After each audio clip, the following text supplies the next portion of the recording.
I don't know if I really should share this, but I once had a conversation with a mentor and he asked me, Calvin, how much money do you want to make in the next 12 months? And I gave him a throwaway line, like $2 million. And he said, no, not in your business. How much do you want to make? And I said, well, $200,000. And he said, well, tell me, what are you going to do with $200,000? And my response was, I don't know, but you give me $200,000 and I'll figure it out. And he said something I'll never forget. He said, money doesn't come to chaos, money only comes to a plan. And he says, it's not good enough that you don't know what you want to do with that money. And when I reflect back on that story, it reminds me of so many times I've spoke to clients now in my coaching work, and I've asked them what they want to do with their life. What do they want to achieve financially, emotionally, physically, in their relationships, in their businesses or careers? And more often than not, I get a response which is, I don't know. And I don't know is just not good enough. What it simply says is that you haven't applied the thought process to what you really want. You haven't really taken the time to consider what you want in terms of your dreams and goals and aspirations. And all that requires is a bit of time and a bit of self-belief.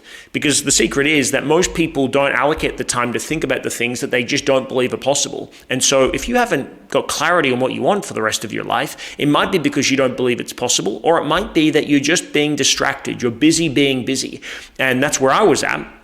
I wasn't really 100% believing that I could make that type of money at the time. And also, if I was being honest with myself, I was spending too much time scrolling Instagram as opposed to putting in the work required to actually make my dream become a reality. And so the more clear, the more compelling that you can have for the vision for your life in terms of the details matter because they're going to give you the emotion required to go after your dreams in a big way. You know, making $200,000 or $1 million means nothing, but what you could get with that money, how you could improve your family or your relationships or your career or where you could live in terms of the house that you might want to have or the car you want to drive, that stuff means something because it means something to you. You know, they say that money doesn't buy happiness, and that's true to an extent, but what it does is it gives you the ability to buy happiness in the things that you really love to have in your life, or you can create the experiences that you want to have.